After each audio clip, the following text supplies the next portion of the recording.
열정의 축구 세계에서 각 슛이 예술과 전략의 결정체인 곳에서 토트넘의 밝은 별 손흥민은 아스날이라는 경쟁자에 대한 패배뿐만 아니라 그의 경기력과 태도에 대한 가혹한 평가로 깊은 상처를 입어야 했습니다.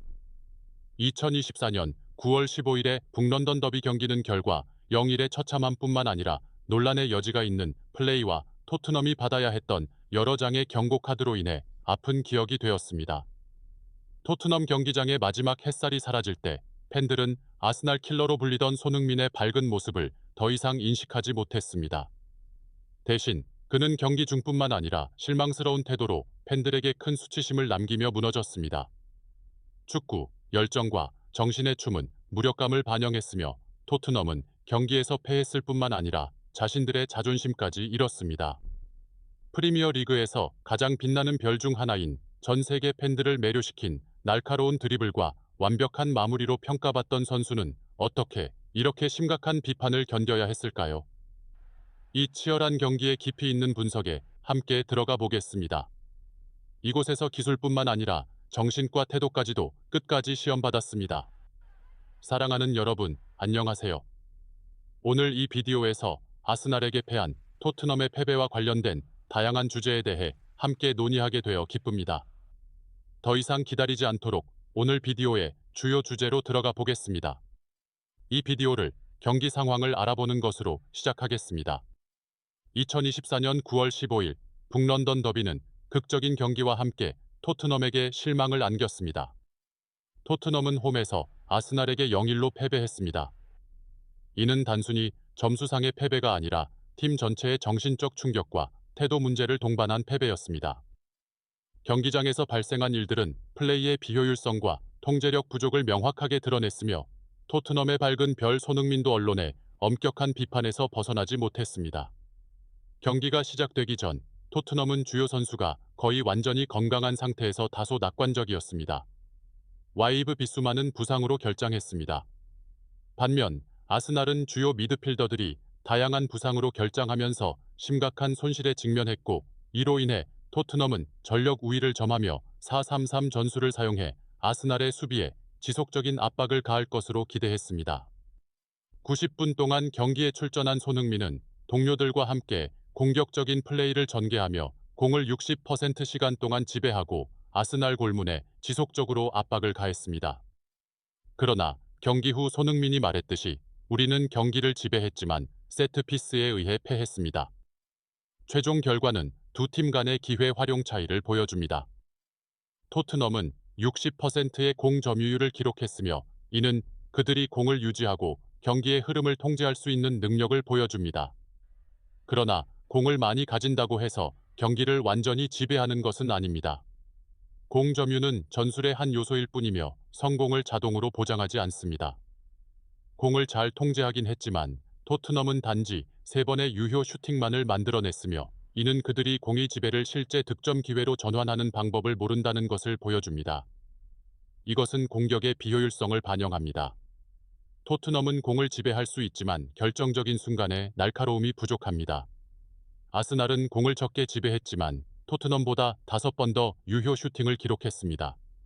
이는 아스날이 그들이 가진 기회를 활용하는 방법을 알고 있다는 것을 보여줍니다.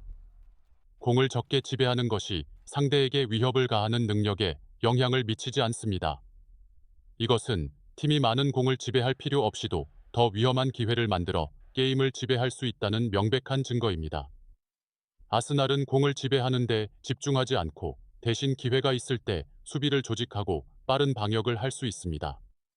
이 전략은 그들이 공격을 최적화하면서도 필드에서의 효율성을 유지하도록 도와줍니다.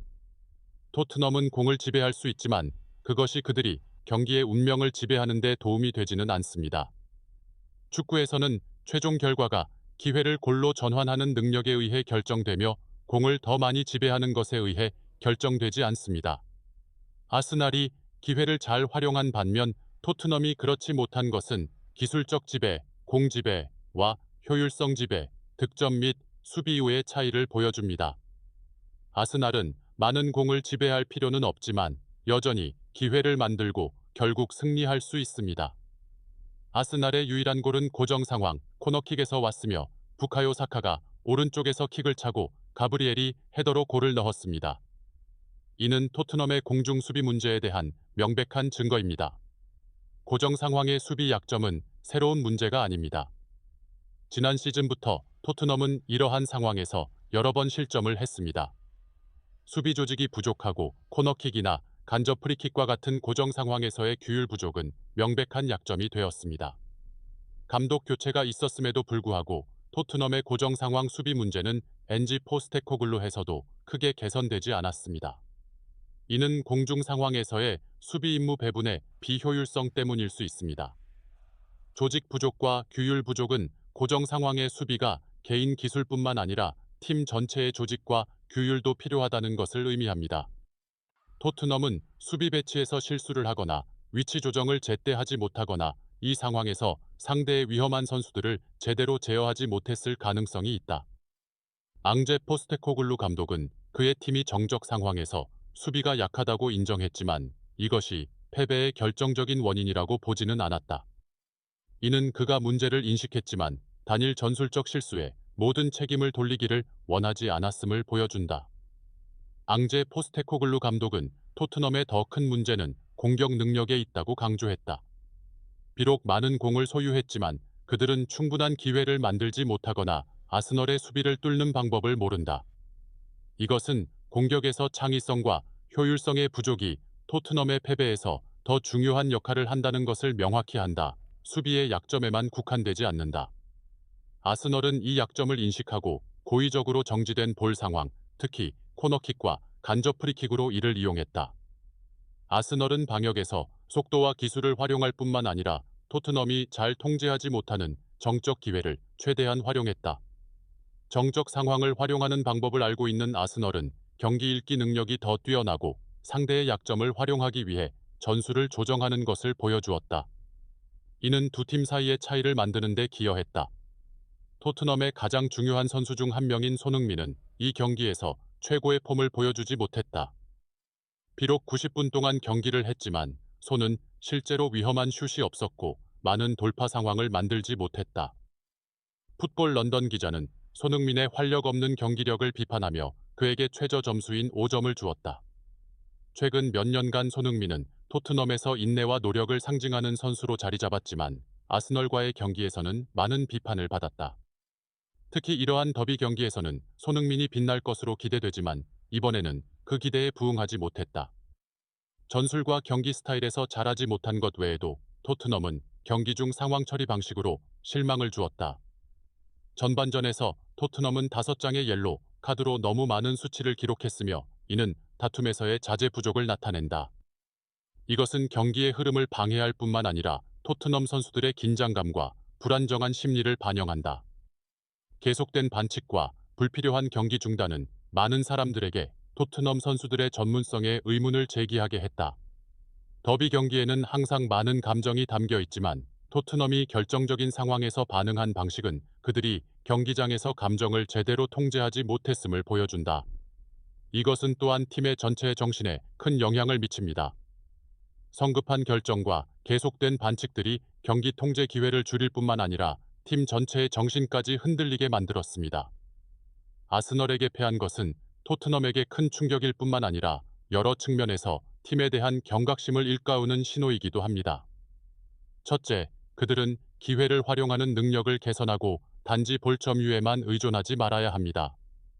둘째, 세트피스 상황에서의 수비 문제는 안겔로스 포스테코글루 감독이 신속하게 해결해야 할 문제입니다. 마지막으로 경기 중 정신력과 태도 또한 개선될 필요가 있습니다. 아스널에게 0-1로 패한 경기는 토트넘에게 많은 소중한 교훈을 남겼습니다.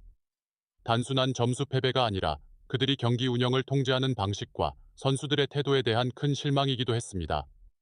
팀의 별인 손흥민도 최상의 폼을 보여주지 못하면서 비판을 피할 수 없었습니다. 그러나 이번 패배는 토트넘이 돌아보고 다음 경기에서 개선할 기회이기도 합니다. 그들이 세트피스 방어 문제를 해결하고 기회를 더 잘 활용하며 큰 경기에서 정신력을 유지할 수 있다면 이 팀의 미래는 여전히 밝을 수 있습니다.